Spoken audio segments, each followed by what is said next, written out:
Tere, minu nimi on Jaanus ning siin räägime psühholoogiast ja vaimsest tervist lihtsalt, teaduspõhiselt ja praktiliselt. Eelmises videos rääkisime sellest, kuidas keskendumist parandada. Aga isegi siis, kui suudad hästi keskenduda ja saad õppides kõigest aru, juhtub üks asi ikkagi – unustamine. Võid täna midagi õppida ja tunda, et teema on täiesti selge. Mõne päeva pärast proovid seda meenutada ja suur osa enam meelde ei tule. Siis võib tekkida tunne, et õppisid halvasti. Aga tegelikult on unustamine mälu normaalne osa. Ja seda aitab väga hästi selgitada üks tuntumaid jooniseid mälu uurimise ajaloost – unustamiskõver. 1800. aastate lõpus uuris saksa psühholoog Hermann Ebbinghaus süstemaatiliselt seda, kuidas mälu aja jooksul muutub. Ta õppis pähe seosetuid silpe ja kontrollis hiljem, kui palju neist veel meeles oli. Nende katsete põhjal kirjeldas ta nähtust, mida tänapäeval tuntakse Ebbinghausi unustamiskõverana. Ja nüüd vaatame seda graafikut. Püsteljel näeme, kui palju õpitust on meeles protsentuaalselt. All on aeg, mis on möödas õppimisest. Kohe pärast õppimist on uus info veel värskelt meeles. Aga vaata sinist joont. Alguses langeb see üsna kiiresti. Hiljem muutub langus järjest aeglasemaks. See ongi unustamiskõvera kõige olulisem mõte. Pärast õppimist kipub unustamine olema alguses kiirem ja hiljem aeglustuma. Siin tuleb aga teha üks oluline täpsustus. Seda graafikut ei tasu võtta nii, et kõik inimesed unustavad täpselt sama kiiresti. Näiteks ei saa öelda, et iga inimene unustab ühe päevaga kindla protsendi sellest, mida ta õppis. See sõltub väga paljudest asjadest. Mida sa õppisid? Kui hästi sa sellest aru said? Kui palju sa sellest juba varem teadsid?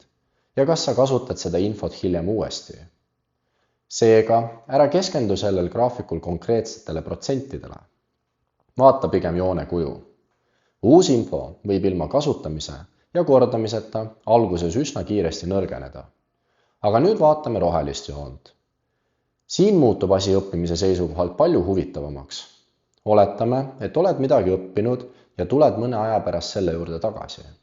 See on esimene kordamine. Osa infost võib olla juba ununenud, aga kordamisega tood selle uuesti esile. Seejärel hakkab kõver jälle langema, aga järgmise kordamisega tood info jälle tagasi. Siis teed seda veel kord ja veel kord. Graafikul näeme, et iga kordamise järel püsib õpitu järjest kauem meeles. Ehk kordamise eesmärk ei ole ainult seda, et sa oskaksid midagi täna. Eesmärk on muuta õpitu järjest püsivamaks. Siin on aga üks oluline detail. Need kordamised ei pea toimuma järjest. Tegelikult on õppimise seisukohalt kasulik jätta nende vahele aega. Näiteks õpid midagi esmaspäeval, tuled selle juurde tagasi kolmapäeval, siis nädalavahetusel ja hiljem veel korra. Nii peab aju iga kord natukene pingutama, et õpitud info uuesti üles leida. See on hoopis teine asi, kui lugeda sama lehekülge 5 korda järjest. Ja nüüd mõtleme sellele graafikule enda õppimise kontekstis. Oletame, et sul on 2 nädala pärast kontrolltöö. Õpid täna ühe teema ära. Kui sa selle teema juurde enne kontrolltööd enam tagasi ei tule, liigud sisuliselt mööda sinist joont. Osa infost muutub järjest raskemini kättesaadavaks. Aga kui tuled teema juurde vahepeal paar korda tagasi, liigud pigem mööda rohelist joont. Sa ei pea iga kord tervet peatükki otsast peale õppima. Võid lihtsalt proovida meenutada põhimõtteid, vastata mõnele küsimusele või vaadata üle kohad, mis olid ununenud. See aitab mõista ka seda, miks unustamine ei tähenda, et sul oleks halb mälu. Me kipume mõtlema, ma õppisin seda juba, miks ma siis seda ei mäleta? Ja kui vastus ei tule, on lihtne teha järeldus. Mul lihtsalt ei jää asjad meelde. Aga vaata uuesti sinist joont. Unustamine toimub kõigil. Küsimus ei ole selles, kuidas mitte midagi kunagi unustada. Küsimus on selles, kuidas õppida nii, et oluline info tuleks õigel ajal uuesti kasutusse. Ja just siin muutub unustamiskõver praktiliselt kasulikuks. Mida selle teadmisega siis teha? Esimene soovitus. Ära tee ühte teemat ühe korraga valmis. Kui oled midagi õppinud, planeeri kohe, millal selle juurde tagasi tuled, kas või mõneks minutiks. Teine soovitus. Jäta kordamiste vahele aega. Kui materjal on kogu aeg silme ees, võib tekkida tunne, et kõik on väga hästi meeles. Kui tuled selle juurde hiljem tagasi, saad palju paremini aru, mis tegelikult meelde jäi. 3. soovitus. Ära korda kõike võrdselt. Kui mõni teema tuleb kergesti meelde, ei pea sa sellele sama palju aega kulutama. Kui midagi pidevalt ununeb, korda just seda sagedamini. Ja 4. soovitus. Ära tõlgenda unustamist läbikukkumisena. Kui midagi on ununenud, oled lihtsalt leidnud koha, mida tasub uuesti harjutada.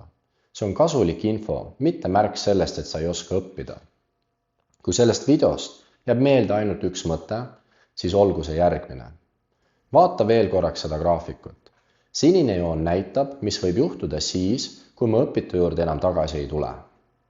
Roheline joon näitab, miks tasub õpitut õigel ajal korrata. Me ei saa unustamist täielikult ära hoida, aga me saame õppida nii, et oluline info püsiks kauem meeles. Ja siit tekib järgmine küsimus. Kui meil on õppimiseks piiratud aeg, siis kuidas seda võimalikult hästi kasutada? Kas rohkem õppimist tähendab alati paremat tulemust või on võimalik õppida vähem, aga tõhusamalt? Sellest räägime juba järgmises videos. Aitäh, et vaatasid! Vaimsest tervisest rääkimine ei lahenda probleeme üleöö, kuid aitab meil iseennast paremini mõista. Hoolitse enda eest ning kohtume juba järgmises videos.